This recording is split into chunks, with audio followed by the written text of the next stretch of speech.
because of the work Birth Choice has done.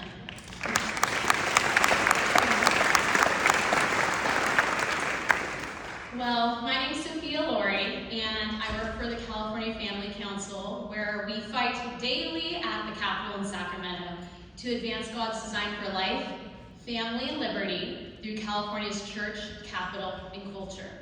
And we touch on issues like marriage and education, but one of the main issues we fight daily here at the Capitol is life. So tonight, I want to share with you all what the issue of life looks like at our Capitol. In September of 2022, our Governor, Gavin Newsom, signed into law 13 pro-abortion bills. These bills are AB 2223, which prohibits investigations into fetal death after 20 weeks, even if a coroner sees evidence of foul play, such as drugs in the baby system and self-induced or criminal abortions. AB 1242 prohibits California law enforcement from assisting or cooperating with other states' abortion-related investigations. SB 1375 would lower the health standards for abortions by authorizing nurse practitioners to perform first trimester abortions without the supervision of a physician. AB 1918 sets up scholarship funds for medical students and loan repayments for graduates who commit to 3 years as an abortionist in California. AB 2586 created a working group to make recommendations to decrease barriers to abortion access. SB 245 requires all health insurance policies to cover abortions with no co-payments or deductibles. AB 2091 prohibits medical information pertaining to abortion from being shared with other states. AB 204 allocates $20 million of California taxpayer dollars to women from other states to travel to California to receive an abortion. And SB 1142 will cover the cost for pregnant mothers to come from out of state to California to kill their baby, including airfare, hotels, Ubers to and from the abortion clinic. And worst of all, California will cover the cost for your children to be babysat in one room while killing your baby in the other room. These bills were recommended by the California Future of Abortion Council, a group convened by Governor Newsom in 2021. And yes, you heard me correctly. In California, we have a Future of Abortion Council where they work daily to create pro-abortion legislation to make California the sanctuary state for abortion. This year in 2023, California legislators introduced further pro-abortion legislation, but this time directly attacking pregnancy centers. AB 710 seeks to launch a public information campaign against pro-life pregnancy centers. And AB 315, which would allow activists to mercilessly target pro-life pregnancy centers, all because these life-saving centers don't support the state's position on abortion. This means centers such as Birth Choice could be sued by abortion activists who claim that factually true statements about the dangers of abortion are misleading or false information. At California Family Council, we fought AB 710 and AB 315 endlessly, with press conferences, letters of opposition, testifying in opposition to our state legislators, and countless call-in campaigns. And I'm so excited to inform you all that these two bills are dead.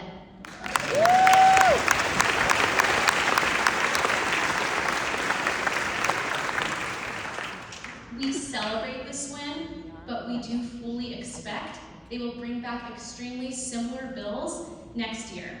And we know the battle to protect the great work Birth Choice does to provide for babies and women in need is nowhere near over. Unfortunately, the California legislature and our governor has prioritized abortion over nearly every other issue facing the people of the state. Over a dozen new pro-abortion laws, additional executive orders, and other mandates make California the most dangerous state for the unborn. And I tell you all this because it is extremely important that we are aware of the attacks on the unborn that our elected officials are making at the Capitol. But it is also extremely important to be aware that abortion is not a political issue, it is a biblical issue. That's right.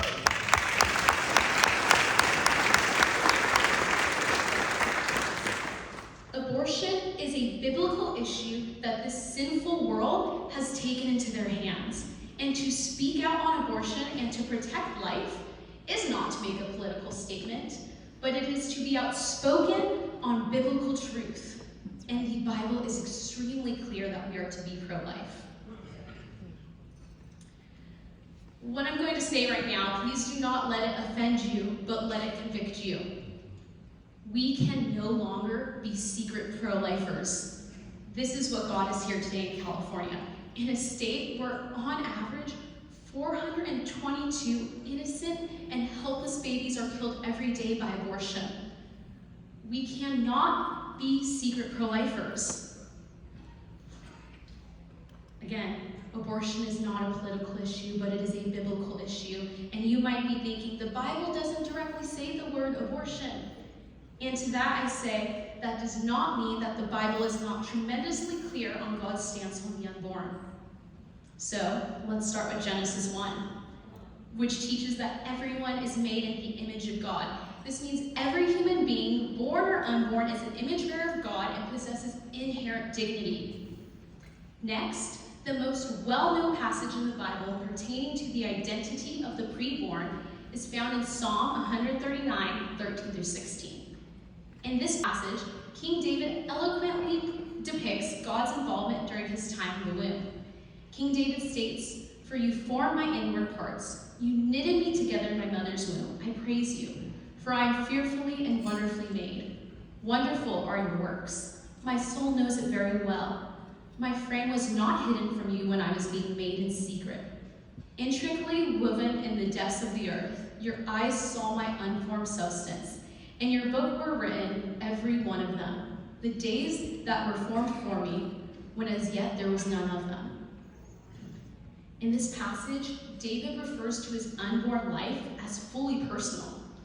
The person in his mother's womb was not an impersonal fetus with no moral value. It was David, whom God was forming and knitting together. Then, arguably, we have the clearest affirmation of personhood of the unborn in Luke 1. At the beginning of this passage, the angel Gabriel tells the Virgin Mary she will bear a son through the power of the Holy Spirit. And the angel answered her, "The Holy Spirit will come upon you, and the power of the Most High will overshadow you. Therefore, the child to be born will be called Holy, the Son of God." Upon receiving this information, Mary promptly journeys to visit her relative Elizabeth, who herself was in her 6 months of pregnancy. Luke discusses this meeting in verses 39 to 45.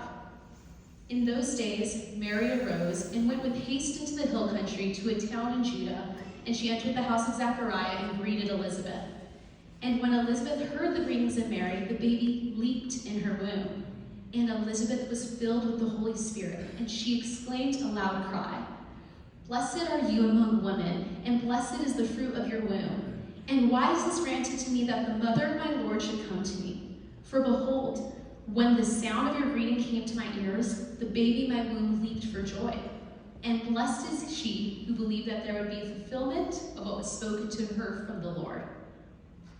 The details from this exchange underscore the profoundly pro-life perspective of this passage. From the language of verse 39, there is good evidence that Mary journeyed as quickly as possible to Elizabeth after receiving the angel's message. Thus, she is very early in her pregnancy when she arrives at Elizabeth's house. In fact, many scholars believe Mary was in her first month of pregnancy, maybe in her first 1 to 2 weeks. And Elizabeth called her mother in the first month of her pregnancy, When Jesus was still in his embryonic state, Mary was already referred to as a mother. Also, John the Baptist leaped upon hearing Mary's voice. This is the evidence of personal human activity in utero. Elizabeth also refers to Mary as the mother of the Lord. In his embryonic form, Jesus was acknowledged as the Lord by Elizabeth. The prenatal Jesus isn't a faceless, immoral entity. Instead, he is rightfully revered as the Lord by both Elizabeth and her unborn child. Also, Elizabeth's choice of words in this passage is extremely important.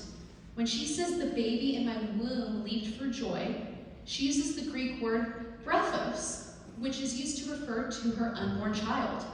This is the same Greek word used for children after they are born. The same word was used when Jesus was called a baby in the manger in Luke 2:16. Here we learn the crucial theological emphasis that lies in the fact that Jesus' incarnation didn't commence upon birth, but it initiated at the moment of conception.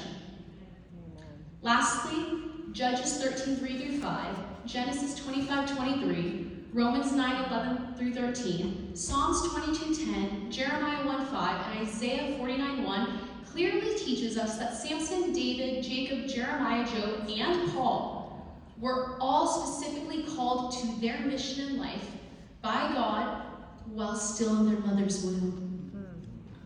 Undoubtedly, the Bible conveys a distinctly pro-life outlook through its affirmation of the unborn's personhood. And these verses are just a few of the many that shows us where God stands on the unborn and that we too should be pro-life.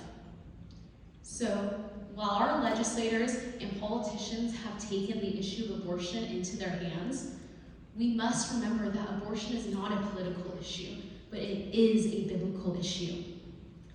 Here in California, at the Capitol, California Family Council will do all we can to fight in favor of life. But due to the pro-abortion legislation that has already passed, the issue of life is not one we're always looking at the Capitol. So then you may ask, how can we protect life here in California? Is there anything we can do? And yes, there is. Lives may not be saved at the Capitol, but pregnancy centers such as Birth Choice is where lives are being saved day in and day out. By being here today, you have already taken the first step to helping children live. When California legislators are making it easier and easier to kill babies in the womb, it is birth choice that will give these babies the opportunity to live. It is birth choice that will partner alongside mothers and fathers in need. So yes, of course, we need to urge our elected officials to vote in favor of life. But even more importantly, we need to support birth choice. It is time we are no longer secret pro-lifers. It is time we get involved on the front lines. And it's time for us to be the light in the darkness. So while you're here tonight, take some time in prayer and truly think about how you can best donate to birth choice. Whether it be your prayers, your time volunteering, or financially. Just remember, as Gavin Newsom makes it easier and easier to kill babies in the womb, your donation to birth choice is going to go towards giving a baby a chance at life that they deserve.